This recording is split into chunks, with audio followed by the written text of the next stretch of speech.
नमस्कार दोस्तों, स्वागत है आप सबों का हमारे YouTube चैनल विक्ट्री ज्ञान पर।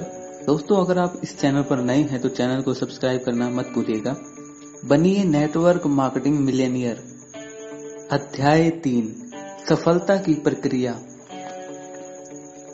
कोई तितली कैसे बन जाता है? तुम्हारी उड़ने की इच्छा इतनी प्रबल हो कि तुम कैटरपिलर की जिंदगी छोड़ने के लिए तैयार हो। सफलता एक यात्रा है। यह आगे बढ़ने की एक यात्रा है जिसमें हम सकारात्मक उद्देश्यों के लिए आगे बढ़ते हैं। आपकी कुछ इच्छाएं होती हैं और आप अपनी इच्छाओं की पूर्ति के लिए एक निर्णय लेते हैं। आप जितनी ज्यादा इच्छाएं रखेंगे, आप उतनी ज्यादा चीजों को प्राप्त करेंगे। एक बार जब आप काम करना शुरू कर देते हैं तो आप बहुत कुछ सीखते हैं और स्वयं को एक बेहतर व्यक्ति बनाने के लिए बदलने की प्रक्रिया में लगे रहते हैं।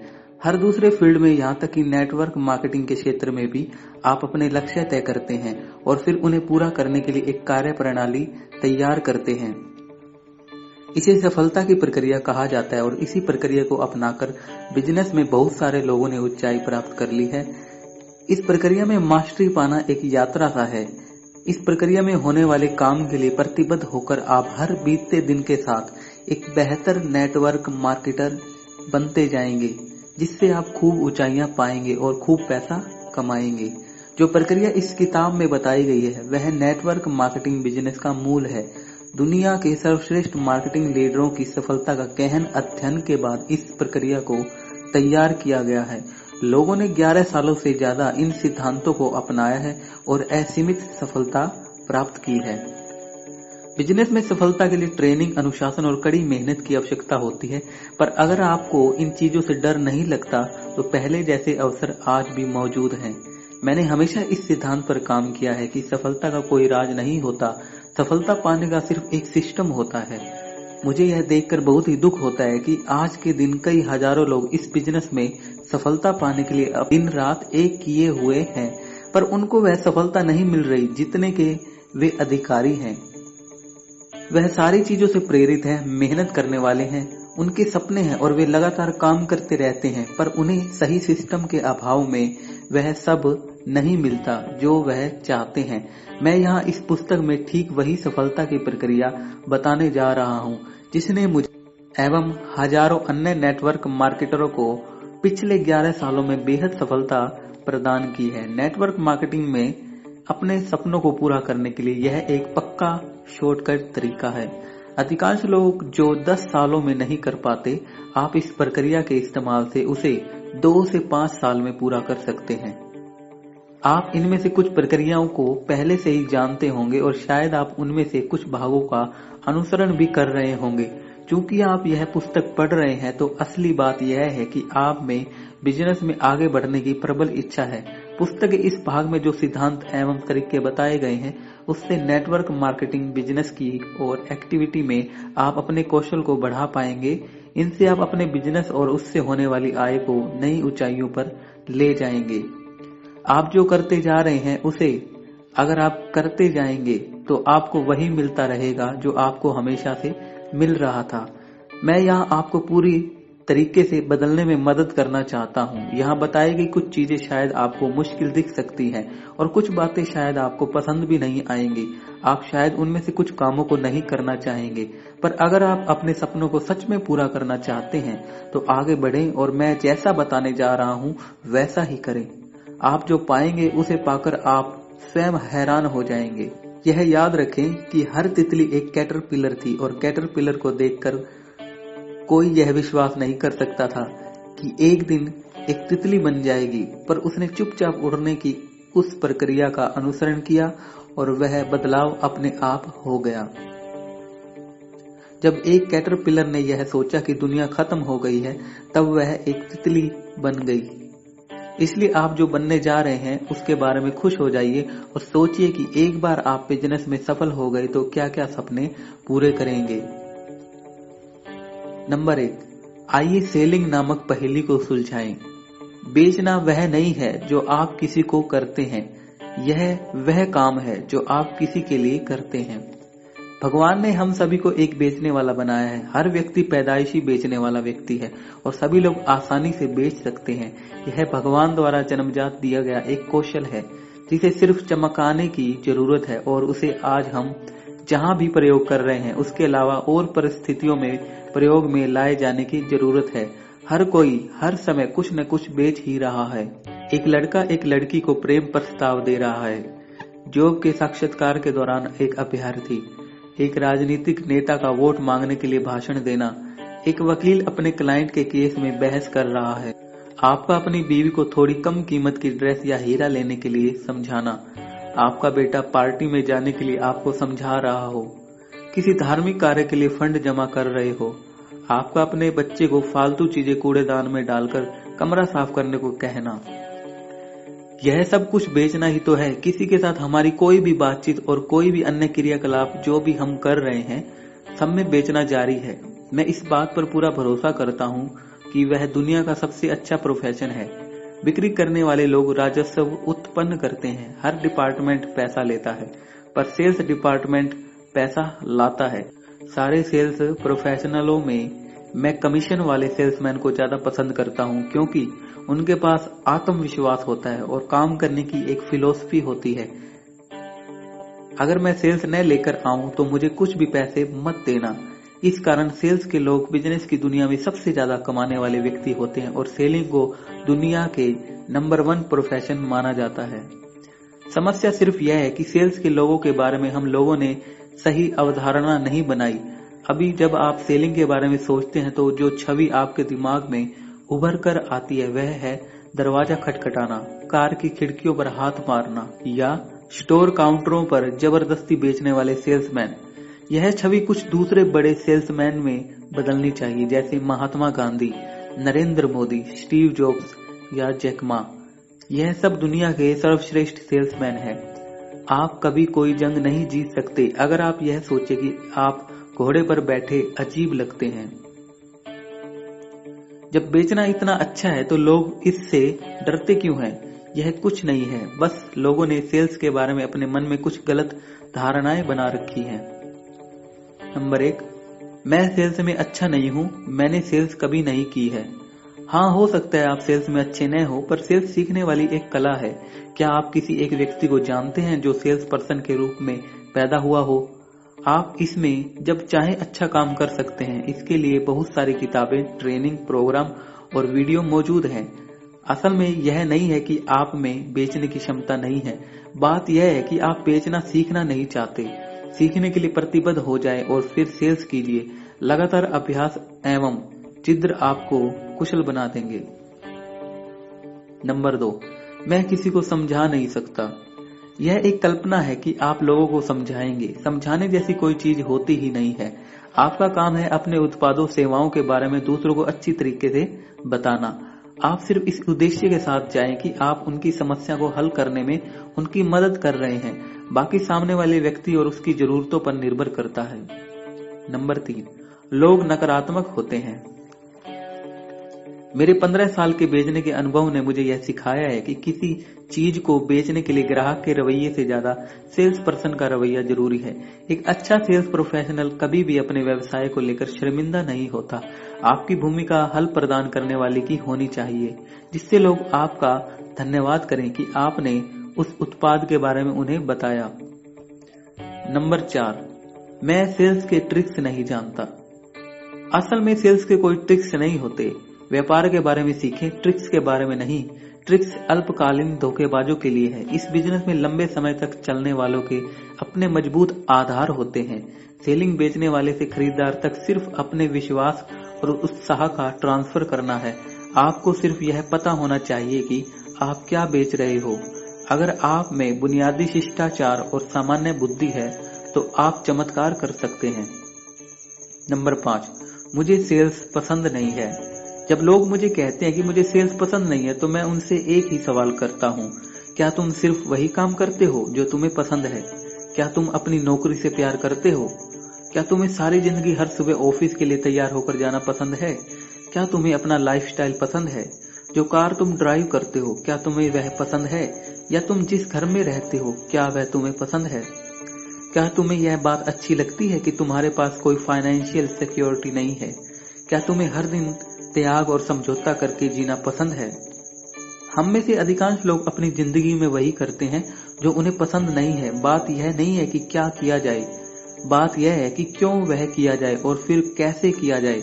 अगर एक नया कौशल जिसका नाम बेचना है को सीखकर आप अपने सपने जल्दी पूरे कर सकते हैं तो फिर क्यों न इसे सीखा जाए।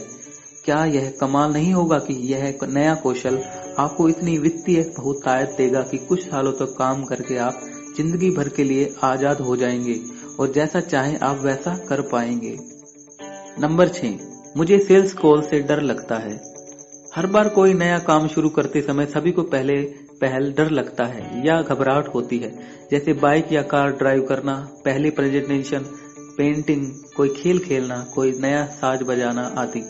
अतः यह बहुत सामान्य सी बात है कि कुछ लोग अपनी पहली सेल्स कॉल पर डर जाते हैं और कुछ लोग बाद में भी डरते हैं। तैयारी, आत्मविश्वास, रिवॉर्ड्स की डर का इलाज है। अच्छी तरह से तैयारी करें, अपने कौशल को साथ साथ बढ़ाते चलें और आगे बढ़ते जाएं। आप जिनको भी पसंद करते हैं उन सब ने ऐसे ही शुरू किया था। नेटवर्क मार्केटिंग बिजनेस के बारे में सबसे अच्छी बात यह है कि आपको सेलिंग के लिए प्रोग्रामों के जरिए अच्छी खासी ट्रेनिंग मिलती है। इस क्षेत्र में आपके अपलाइन और आपके सारे सीनियर्स आपको निजी रूप से सहयोग करते हैं और आपके इस क्षेत्र में माहिर बनने तक आपका हाथ पकड़े हुए रहते हैं। ट्रेनिंग एवं ग्राउंड वर्क में सहयोग से कोई भी सेलिंग का मास्टर बन सकता है। चूंकि आपको सेल्स करना पसंद आने लगा है और आपकी बुनियादी चिंताएं दूर हो चुकी हैं, तो अब हम अपनी सरल, हमेशा से टेस्ट की हुई, पहले से साबित हुई, उच्च रिवार्ड देने वाली सफलता की प्रक्रिया को समझते हैं। इसके तहत 5 गतिविधियां हैं जिन्हें बार बार किया जाना है। नंबर 1, लिस्ट बनाना और सही लोगों का चयन करना। नंबर 2, संपर्क करना और अपॉइंटमेंट लेना। नंबर 3, अपने बिजनेस प्लान को शेयर करना। नंबर 4, फॉलो अप और सेल्स क्लोज करना। नंबर 5, नए डिस्ट्रीब्यूटर की सही उड़ान। सीखने का सिर्फ एक ही तरीका है, करते रहो, और उस पर महारत करने का एक ही तरीका है कि उसे बार बार करो। नंबर 2, लिस्ट बनाना एवं सही लोगों को चुनना। एक मजबूत मार्केटिंग बिजनेस बनाने के लिए पहला कदम है भावी सहभागियों की एक बड़ी सी लिस्ट तैयार करना। आपकी लिस्ट इस बिजनेस में आपका सबसे बड़ा संसाधन है। लिस्ट बराबर आशा। हमारे बिजनेस में लिस्ट बनाना सबसे आसान प्रक्रिया है और इसे बनाने में करीब 30 से 60 मिनट लगते हैं। पर यह अजीब बात है कि जो लोग यह बिजनेस शुरू करते हैं उनमें से 80% लोग अपनी लिस्ट नहीं बनाते। अतः अगर आप लिस्ट बनाते हैं तो आप नेटवर्क मार्केटिंग के टॉप 20% लोगों में शामिल हो जाते हैं। और सबसे अच्छी बात यह है कि आपको लिस्ट बनाने के लिए घर से निकलने की या किसी और से बात करने की जरूरत नहीं है। आपकी मीटिंग का परिणाम कुछ भी हो, कोई आपके या आपके बिजनेस के बारे में कुछ भी कहे, जब तक आपकी लिस्ट में लोग हैं और आपको यह पता है कि आपने अभी तक कई लोगों को बिजनेस के लिए संपर्क नहीं किया, तो आप अपना बिजनेस नहीं छोड़ेंगे। इसलिए जल्दी से अपनी लिस्ट बनानी शुरू कर दें। अगर आप थोड़ी देर के लिए इस किताब को रखकर अपनी लिस्ट अभी बना लें तो मुझे बहुत खुशी होगी। लिस्ट बनाने के फायदे आइए जानते हैं। आपके सहभागी आपके साथ बिजनेस शुरू करेंगे। अगर आप अपनी लिस्ट में अपने लोगों के नाम नहीं लिखेंगे तो हो सकता है कि आपके अच्छे सहभागी छूट जाएं। आंकड़ों के अनुसार आने वाले सालों में यह बिजनेस बहुत तेजी से बढ़ेगा। ऐसे में कोई अन्य व्यक्ति आपके सहभागियों तक कभी ना कभी पहुंचेगा और आपको तब और अधिक बुरा लगेगा जब आप अपने दोस्तों को दूसरी कंपनी या इसी कंपनी की अलग टीम में काम करते देखेंगे। बहुत बड़ी लिस्ट का सबसे बड़ा लाभ है कि आप लोगों के नकारात्मक प्रतिक्रियाओं से निराश नहीं होते। जरा सोचे, आपने 10 लोगों को अप्रोच किया और उन सब ने नकारात्मक प्रतिक्रिया दिखाई। कुछ ने तो आपको बिजनेस छोड़ने की भी सलाह दे डाली। ऐसे नकारात्मक विचारों को सुनकर आपको कैसा लगेगा? यह इस बात पर निर्भर करता है कि आपकी लिस्ट में कितने लोग हैं। अगर आपकी 10 से 20 लोगों की लिस्ट है तो यह प्रतिक्रिया कोई सुनामी से कम नहीं है जो आपके बिजनेस को बहाकर ले जाएगी। पर इसी परिस्थिति में अगर आपकी लिस्ट 300 या ज्यादा लोगों की है तो आपको फर्क भी नहीं पड़ेगा, क्योंकि आपने तो अभी तैयारी मात्र की है। लिस्ट के अधिकांश लोगों को अप्रोच करना तो अभी बाकी है। लोग अन्य लोगों के नकारात्मक रवैये के कारण यह बिजनेस नहीं छोड़ते। वह बिजनेस इसलिए छोड़ देते हैं क्योंकि उनकी लिस्ट बहुत छोटी होती है। आपको सर्वोत्तम लोगों को चुनने की आजादी मिल जाती है। जब आपके पास बड़ी लिस्ट होती है तो आप अपनी कुछ पहली मीटिंगों के लिए सबसे अच्छे प्रोस्पेक्ट चुन सकते हैं। चूंकि आप अपने बेस्ट प्रोस्पेक्ट को चुन रहे हैं तो आपके सेल को क्लोज करने की ज्यादा संभावना है। अगर आपके पास बिजनेस की शुरुआत में कुछ काबिल लोग आ गए, आपके बिजनेस की शुरुआत काफी अच्छी होगी।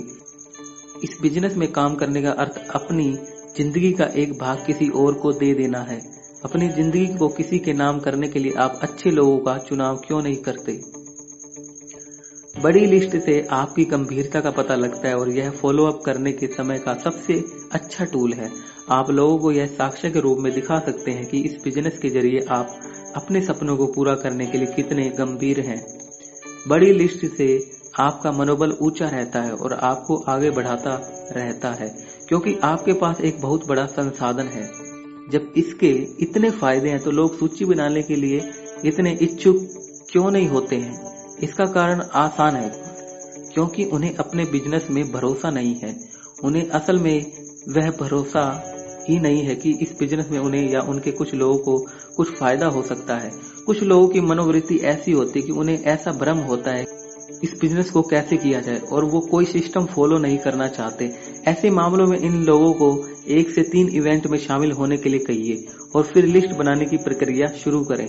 आप उनमें हुए बदलाव को देखकर आश्चर्यचकित हो जाएंगे। बड़ी सफलता के लिए लिस्ट बनाने की प्रक्रिया। अब मैं आपको सरल, सशक्त एवं पहले से साबित हुई लिस्ट बनाने की प्रक्रिया बताने जा रहा हूं, जो मैंने सालों के अनुभव से विकसित की है। आप जैसे ही लिस्ट बनाने का काम शुरू करें तो लिस्ट को विकसित करने के लिए इस गोल्डन फॉर्मूले का इस्तेमाल करें, जिसका नाम है बेस्ट, BEST। लिस्ट बनाएं, उसे बड़ा करें। अपनी सूची में सर्वश्रेष्ठ लोगों को संपर्क करने के लिए चुनें और अपनी सूची में लोगों को हर रोज जोड़ने के लिए स्वयं को तैयार करें।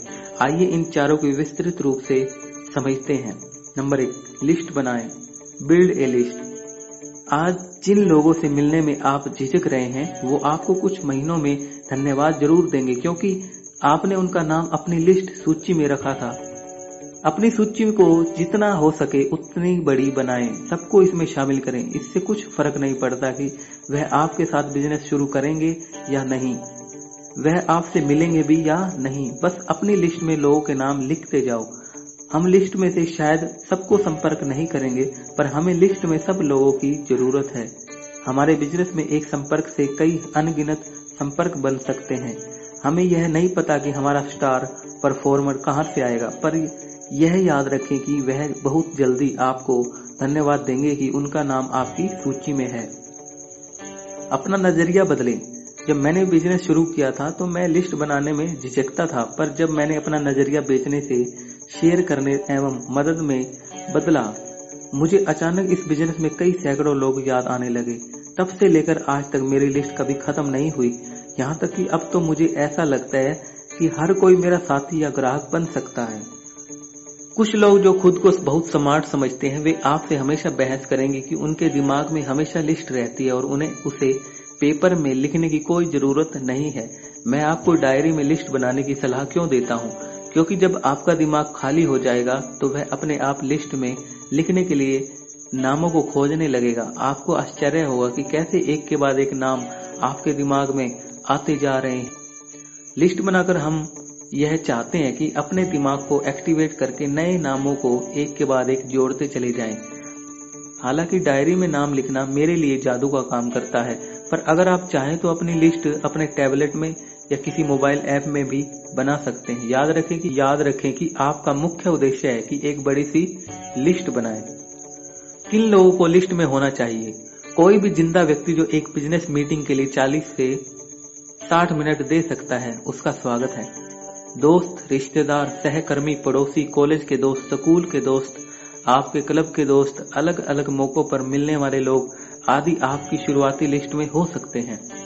उन लोगों को ढूंढें जिनके सपने आपसे बड़े हैं। जब ये लोग आपके साथ बिजनेस शुरू करना चाहेंगे तो वह आपकी सोच से कहीं दूर आपके बिजनेस को ले जाएंगे। आप एवं आपके पति या पत्नी एक साथ बैठकर लिस्ट बनाएं। अगर आप अकेले हैं तो अपने भाई बहनों या माता पिता को शामिल करें। वह आपको कुछ संकेत दे सकते हैं जिससे आपको नाम याद करने में मदद मिले, और उनकी अपनी अलग लिस्ट भी होगी जो आपकी लिस्ट में जुड़ सकती है। अब आपके पास एक बड़ी फैमिली लिस्ट होगी। लिस्ट बनाते समय लोगों का आकलन ना करें। हम उन लोगों की तलाश में हैं, किसी चीज की तलाश में हैं। हमें पता नहीं है कि कौन किस चीज की तलाश में है। इस बिजनेस में असली में सभी के लिए कुछ न कुछ है। शक्ति का 1 घंटा, एन हावर ऑफ पावर। अब मैं आपको अपना सीक्रेट फॉर्मूला बताता हूँ जिसे शक्ति का 1 घंटा कहते हैं। अपनी सबसे पहली लिस्ट बनाने के लिए 1 घंटा विशेष रूप से निकाल कर रखें। अपने पति, पत्नी या परिवार के किसी एक सदस्य के साथ सुविधापूर्ण आरामदायक जगह में बैठें। अपने मोबाइल को एयरप्लेन मोड में डाल दें। सारे विकर्षण दूर रखें और जल्दी नाम लिखना शुरू कर दीजिए। हमारा दिमाग साथ जुड़े लोगों एवं चीजों को याद रखता है। अब एक क्रम में शुरू कीजिए, जैसे अपने जन्म से लेकर आज तक के दिन, या उल्टा। आपने जितनी भी कंपनियों में काम किया है उसमें आपके साथ काम करने वाले लोगों के नाम एक एक कर लिखें। आप जितने भी स्कूल एवं कॉलेज गए उनके नाम एक एक करके लिखें। अपने दिमाग को कुछ सेकंड का वक्त दीजिए, वह आपको नामों की लिस्ट दे देगा। कुछ भी विश्लेषण या बहस मत करें। उद्देश्य यह है कि जितने ज्यादा हो सकता है उतने नाम लिखें। इस काम को अच्छे से करें और इस काम के समाप्त होते ही इस बड़ी सी सूची के साथ आप खुद को आश्चर्यचकित कर देंगे। घड़ी मत देखिए, आपके दिमाग में जितने ज्यादा नाम आ सकते हैं उतने लिखते जाइए। लिस्ट बनाने में बिताया हुआ समय आपके निराशापूर्ण समय को बचाएगा। मैंने देखा है कि इस अभ्यास के बाद लोगों को हजारों नाम याद आ जाते हैं, पर मैं आपको यह सलाह दूंगा कि आप तब तक नहीं रुकें जब तक आपकी सूची में 300 से 500 नाम न हो जाए। रिसर्च के अनुसार एक औसत 20 साल का व्यक्ति करीब 2000 लोगों को उनके मूल नाम से जानता है, इसलिए 2000 नाम लिखने का लक्ष्य लें। नंबर 2, अपनी लिस्ट बढ़ाएं। Expand your list. समृद्धि आपसे बस एक सहभागी दूर है। शुरुआती सूची बनाने के बाद अपनी सूची को आगे बढ़ाने में लग जाएं और मेरा ऐसा पक्का मानना है और ऐसे हजारों सबूत हैं कि असली खजाना यहाँ छुपा होता है। आप इसे कैसे करेंगे? यह रवैया और विश्वास रखें कि सारी दुनिया आपकी टीम हो सकती है और आप अपनी सूची में उन्हें जोड़कर उनकी मदद कर रहे हैं। हम इस सहयोग के लिए अपने दिमाग की अविश्वसनीय शक्ति का इस्तेमाल करना चाहते हैं। आप जब अपनी लिस्ट में एक एक करके देखेंगे तो आपको लोगों के चेहरे दिखाई देंगे। जब उनके चेहरे दिखेंगे तो कई और लोगों को देखेंगे जिन्हें आप जानते हैं। ये वह लोग हैं जिन्हें हमारे लोग जानते हैं। अब हम उन लोगों के नाम लिखना चाहेंगे जो हमारी सूची के नाम वाले लोगों के साथ दिखते हैं या उनके आसपास होते हैं। उनको कॉल करने के बारे में सोचकर परेशान मत होइए और ना ही अभी उनसे मीटिंग के बारे में सोचिए। हो सकता है हमें इसकी जरूरत ना ही पड़े, पर अभी अपनी लिस्ट में उन लोगों के नाम जोड़ लीजिए। अगर आपकी शुरुआती सूची में 500 लोग हैं और आपने प्रत्येक के जान पहचान के 10 और नाम जोड़ दिए तो आपकी लिस्ट 5000 तक की हो जाएगी। जिस तरह आपने अपनी शुरुआती लिस्ट बनाई थी ठीक उसी तरह फिर कुछ समय निकालें और बिना किसी विकर्षण के अपने पति, पत्नी, भाई बहनों, माता पिता के साथ बैठ लिस्ट को बढ़ाने के लिए काम करें। आप नामों को जोड़ने के लिए बहुत सारे संसाधनों की मदद ले सकते हैं, जैसे Facebook, LinkedIn, Instagram, WhatsApp, phone book, पुरानी फोटो और एल्बम आदि। अपने सारे नए सहकर्मियों को उन सूची बनाने में मदद करें। जो कोई भी आपके साथ काम शुरू कर रहा है वह बिजनेस शुरू करने के 1 हफ्ते के भीतर अपनी सूची बना ले। आपने अभी जो बेस्ट लिस्ट सिद्धांत सीखे हैं उन्हें भी सिखा दीजिए। लोग बहुत सारे गैर जरूरी कारणों से लिस्ट नहीं बनाते हैं, पर इसे आसानी से संभाला जा सकता है। लिस्ट नहीं बनाने का एक कारण यह भी हो सकता है कि वह लिस्ट बनाने की शक्ति को ही नहीं समझते हो, यह सिस्टम को फॉलो करने की शक्ति नहीं समझते हो। उन्हें और अच्छे से समझाने के लिए अपने अपलाइन या आगामी ट्रेनिंग प्रोग्राम का इस्तेमाल कीजिए। याद रखें, कोई प्लान तभी काम करेगा कि जब आप उस प्लान के अनुसार काम करेंगे। नंबर 3, सही लोगों का चुनाव। Select from your list. इस बात से फर्क नहीं पड़ता कि कौन प्लान दे रहा है, फर्क इस बात से पड़ता है कि प्लान दिया किसे जा रहा है। अच्छा चुनाव उतना ही जरूरी है जितना एक बड़ी लिस्ट बनाना। सही चुनाव करने से आधा काम खत्म हो जाता है। हमारी सफलता की प्रक्रिया में चुनाव एक बहुत महत्वपूर्ण भाग है। आपके बिजनेस के शुरुआती कुछ हफ्ते बहुत ही चुनौतीपूर्ण एवं रोमांचक होंगे। यह निर्णय लेना बहुत जरूरी है कि अपने सपनों की यात्रा की शुरुआत में आप किसके साथ रहना चाहते हैं। अपने बिजनेस को शुरू करने के लिए सर्वोत्तम लोगों का चुनाव करें। जैसे ही आपकी लिस्ट पूरी हो जाएगी, अपने अपलाइन से परामर्श लें और आप दोनों मिलकर इस संबंध में उन लोगों की पहली लिस्ट बनाएं जिनसे मिला जा सकता है और अपने बिजनेस का प्लान शेयर किया जा सकता है। इस संबंध में मेरे द्वारा दी गई गाइडलाइन नीचे लिखी गई है। अपनी श्रेणियों को 3 भागों में बांटें, हॉट, वार्म और कोल्ड। हॉट, यह वह लोग हैं जिनके साथ आप नियमित रूप से संपर्क में होते हैं। आप अक्सर उनसे मिलते हैं और एक अच्छी घनिष्ठता रखते हैं। आपके उनके साथ अच्छे संबंध, चूंकि यह प्रस्ताव आपकी ओर से आ रहा है तो वह इसको गंभीरता से लेंगे। हर किसी के पास एक कैटेगरी में 20 से 30 लोग होते हैं। उन्हें अपनी हॉट लिस्ट में रखने के 2 कारण हैं। चूंकि वह लोग आपके नजदीकी हैं, इसलिए आप लोगों की पसंद और सोचने की प्रक्रिया भी एक जैसी होगी। अगर आपको कुछ पसंद आया है तो संभावना है कि उन्हें भी वो विचार पसंद आएगा। दूसरा, नेटवर्क मार्केटिंग बिजनेस लोगों के लिए नया नहीं है। पूर्व में कुछ लोगों ने भी उनसे इस संबंध में बात की होगी और उनके इस बारे में अपने कुछ विचार होंगे। चूंकि वह प्रस्ताव आपकी तरफ से आ रहा है तो वह इसे विश्वसनीयता से सुनेंगे और गंभीरता से लेंगे। हम सिर्फ यह चाहते हैं कि लोग खुले दिमाग से हमारा प्रपोजल सुने और हॉट कैटेगरी के लोग उसके लिए सबसे अच्छे हैं। वार्म कैटेगरी, कुछ लोग ऐसे होते हैं जिन्हें आप जानते हैं और वो आपके बिजनेस के लिए सही भी होते हैं। अक्सर ऐसे लोग सकारात्मक, ऊंचे ख्वाब देखने वाले, ऊर्जावान व्यक्ति होते हैं। उनका व्यक्तित्व काफी अच्छा होता है और उनकी सोशल छवि भी अच्छी होती है, पर उनसे आपके संबंध इतने मजबूत नहीं होते। आप उनसे पारिवारिक उत्सवों या अपने बच्चे के स्कूल या अपने पड़ोस में मिलते हैं, जिन्हें आप चेहरे से तो पहचानते पर असल में जानते नहीं हैं। या तो बहुत सारे संस्थानों के लोग जो आपके संपर्क में आते हैं, जिनसे आपने काम के अलावा कभी बातचीत नहीं की। आपके कुछ सोशल मीडिया फ्रेंड भी इसी श्रेणी में आते हैं। कोल्ड कैटेगरी, बाकी बचे लोग इस कोल्ड श्रेणी में आते हैं। जिन लोगों को आप ऊपर लिखी गई दोनों श्रेणियों में नहीं डालते हैं, उन्हें आप ठंडी कैटेगरी में डाल देते हैं। कुछ लोग जो रिश्तेदार होते हैं या रिश्तेदारों के दोस्त हो या फिर दोस्तों के दोस्त हो, या वे लोग जिनसे हमने कभी बात नहीं की है, या हमारे अधिकांश सोशल मीडिया दोस्त इस श्रेणी में फिट बैठते हैं। ऊपर लिखी गई लिस्ट उन लोगों के बारे में है जिनसे हम अपने बिजनेस प्लान के बारे में बात करेंगे, पर कुछ लोगों के साथ हम सिर्फ उत्पाद के बारे में बात करना चाहेंगे। ऐसे लोगों को हम एक अलग लिस्ट में रखते हैं और जिसे प्रोडक्ट ग्राहक कहते हैं। वह आपके प्रोडक्ट का इस्तेमाल करते हैं और उसकी सिफारिश करते हैं।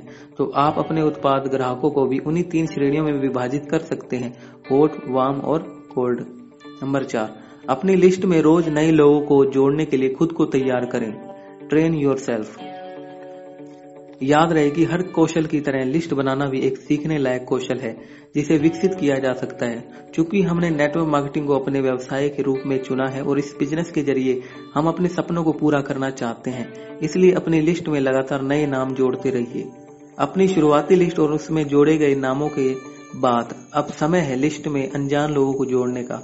आपके बिजनेस में एक बड़ा उछाल उन्हीं अनजान लोगों से आ सकता है जिन्हें आपने अभी तक दोस्त नहीं बनाया है, और वह आपके लिए एक बड़ा मौका है। अनजान लोग सोने की खान की तरह हैं और अधिकांश लोगों के लिए सबसे मजबूत टीम अनजान लोगों से ही बनी है। मुझे भी इस बिजनेस में एक अनजान व्यक्ति ही लेकर आए थे, इसलिए पूरी दुनिया आपके लिए एक बाजार है। अब बाहर निकले और सबको बताएं कि हमारे पास अपने सपनों को शीघ्र पूरा करने के लिए एक बेहतर तरीका है।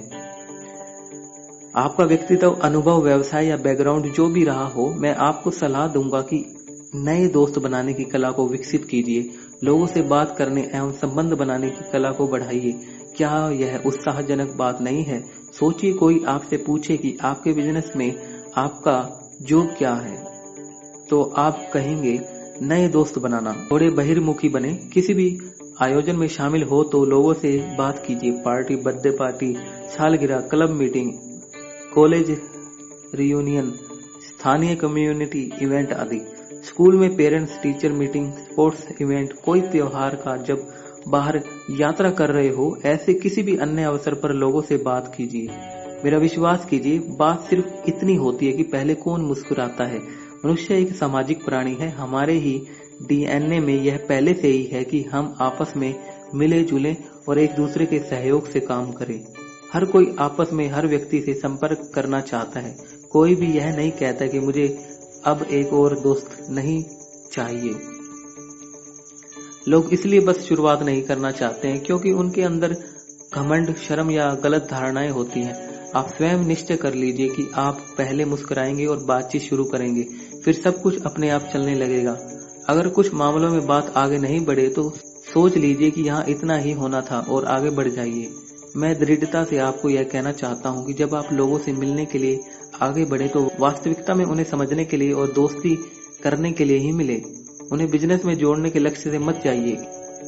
इस बारे में परेशान मत हो कि अगली मीटिंग में क्या होगा, संबंधों का क्या होगा। एजेंडा सिर्फ इतना सा है कि यह जाने कि सामने वाला व्यक्ति कितना अच्छा है। इसका साधारण सा नियम है, नए दोस्त बनाएं और उनसे संपर्क में रहने के तरीके खोजें। अब सोशल मीडिया और लेटेस्ट टेक्नोलॉजी जो आपकी उंगलियों में है, इसे और आसान बना दिया है। लोगों पर अचानक से टूट मत पड़िए और पहले ही मीटिंग में किसी से अपने बिजनेस प्लान को शेयर मत करिए। हम प्लान तब दिखाएंगे जब सही समय होता और प्लान दिखाने की जरूरत होगी। यह सुनिश्चित करें कि आप लिस्ट में हर दिन कम से कम एक नाम जरूर जोड़ेंगे। ऐसे तो ज्यादा नाम भी जोड़ सकते हैं, पर अपने न्यूनतम मानक के अनुसार हर दिन एक नाम तो जरूर डालें। इस सूची में कब तक नाम जोड़ते होंगे? इस सूची में कब तक नाम जोड़ने होंगे?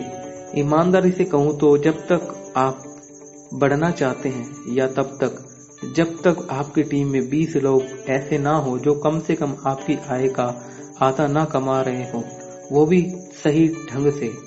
नेटवर्क मार्केटिंग बिजनेस में अपनी लिस्ट बढ़ाना आपकी सर्वप्रमुख प्राथमिकता है। मैं अभी भी ऐसी नेटवर्क मार्केटिंग कंपनी देखना चाहता हूं जहां आपकी इनकम आपकी गहराई फैलाव के साथ न बढ़े। बढ़ती लिस्ट का अर्थ है आय और स्थिरता में बढ़ोतरी।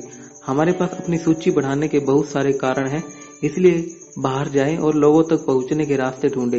Association, club, community service, social work संस्थाएं आदि से जुड़े या इवेंट में स्वयं सेवक बने।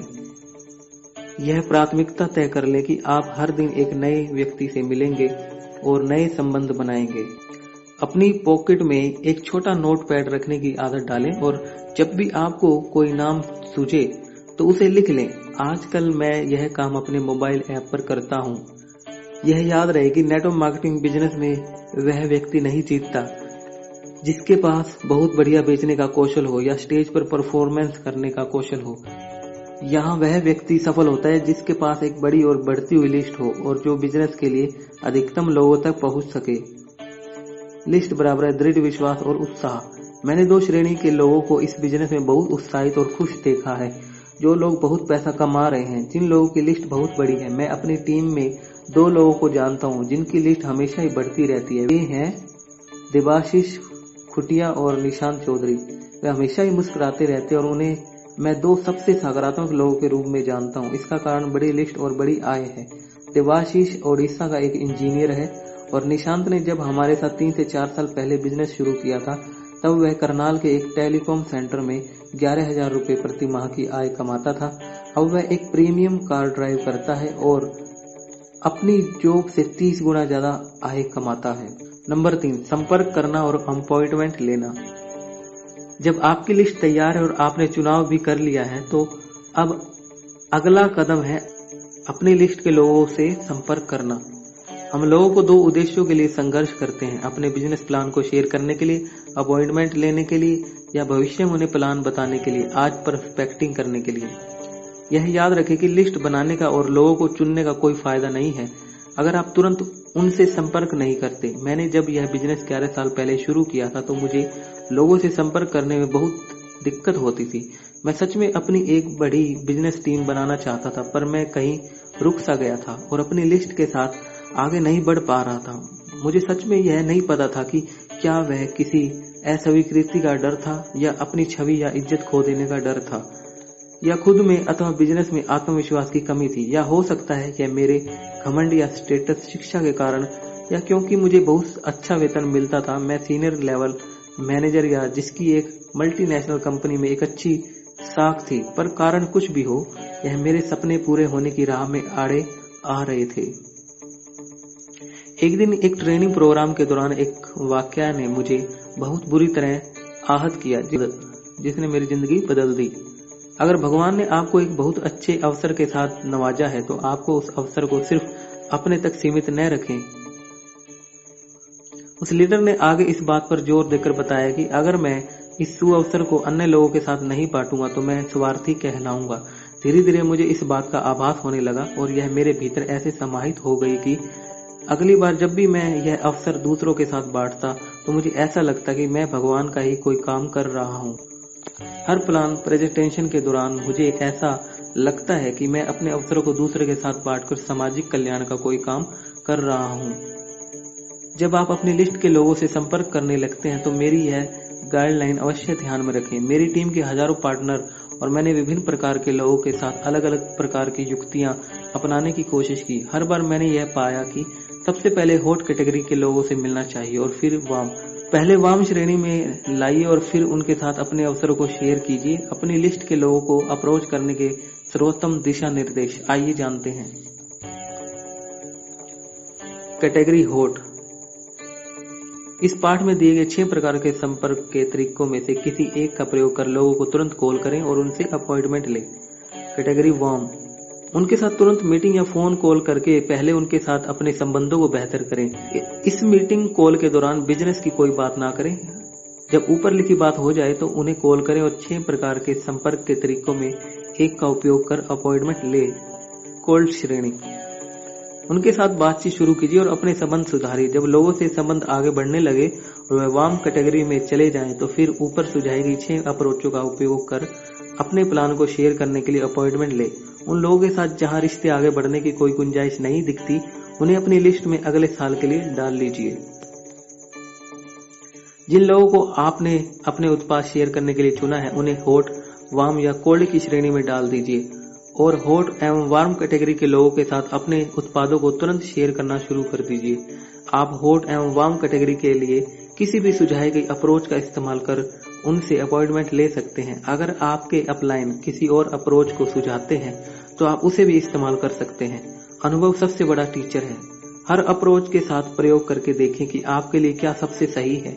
आपका मुख्य उद्देश्य होना चाहिए कि अपॉइंटमेंट मिले और वह भी इस तरह की हमारे प्रोस्पेक्ट के हमारे पार्टनर बनने के मौके बढ़ जाएं।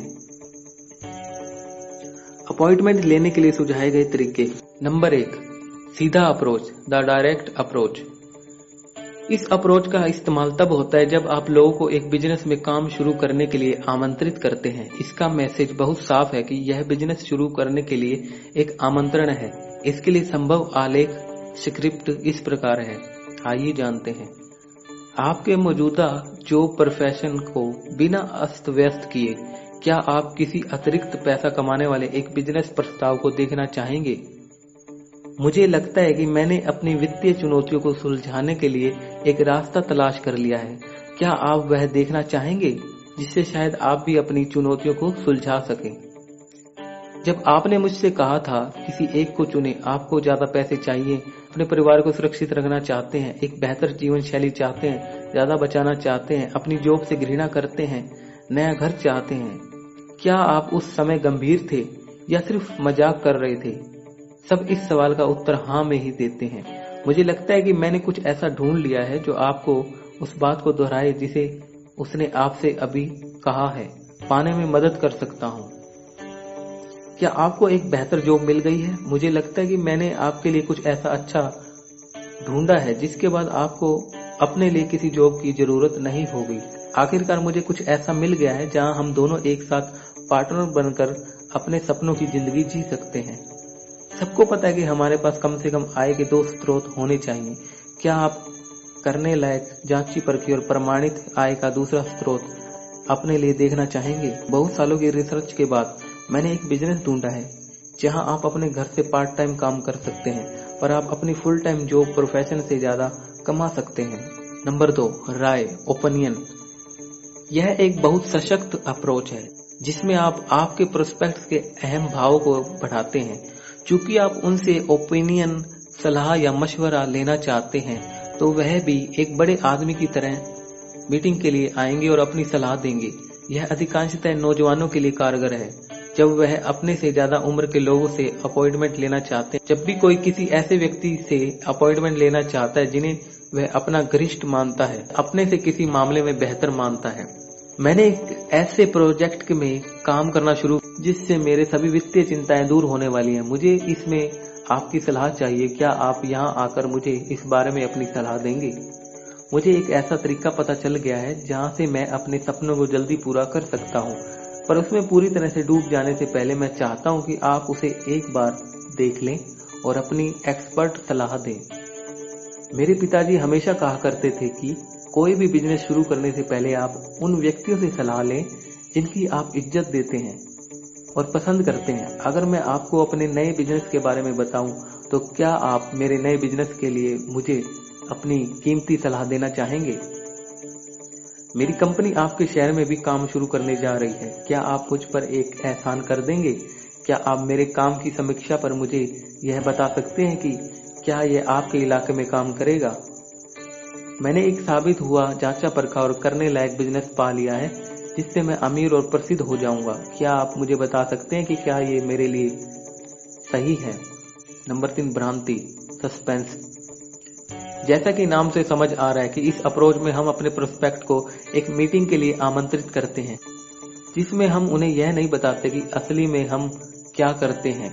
हम उन्हें अपने बिजनेस का नाम नहीं बताएंगे, पर हम उन्हें बिजनेस की सारी विशेषताएं और लाभ बताएंगे, जैसा असल में अधिकांश पारंपरिक विज्ञापनों में विश्व पर्यत हो रहा है। याद रहे, जो कुछ भी हो जाए, आप किसी से झूठ नहीं बोलेंगे और किसी तरह से कोई झूठे दावे पेश नहीं करेंगे। लोगों को सिर्फ पार्टी के नाम पर या दोस्तों की पार्टी के नाम पर आमंत्रित मत करो। यह अप्रोच उन लोगों के साथ अच्छी बैठेगी जो लोग आपके हम उम्र हो या आपसे कम उम्र के हो, या आपके सहकर्मी हो या आपके जूनियर हैं। मेरे एक मित्र ने मेरे लिए फाइनेंशियल प्लान बनाया है जिससे मैं अगले 5 सालों में एक बड़ी मासिक आय के साथ रिटायर हो सकता हूं। अगर आप भी इसे देखना चाहते हैं तो मैं आपसे वह शेयर कर सकता हूं। मैंने हमेशा यह सोचा है कि बिजनेस करना जोखिम भरा काम है और इसके लिए बहुत पैसों की जरूरत होती है, पर मैं गलत था। मैंने एक आश्चर्यजनक कम निवेश और 0 रिस्क वाला एक बिजनेस देखा है जिसमें अविश्वसनीय रिटर्न मिल सकते हैं। मैं इस बारे में बहुत उत्साहित हूँ। चलो मिलते हैं और मैं आपको यह दिखाता हूँ। क्या आपने आपका करियर ऑप्शन खुला रखा है? उत्तर की प्रतीक्षा करो। सभी का जवाब हाँ है, और जैसे ही वह हाँ कहे, मेरे एक बहुत अच्छे मित्र ने एक बहुत अच्छे करियर अवसर के बारे में मुझे बताया है, वो भी एक तेजी से बढ़ती हुई इंडस्ट्री में। आप उसे एक बार क्यों नहीं देखते? शायद कोई बात बन जाए। आप जो अभी कर रहे हैं, क्या जिंदगी भर आप वही करना चाहेंगे?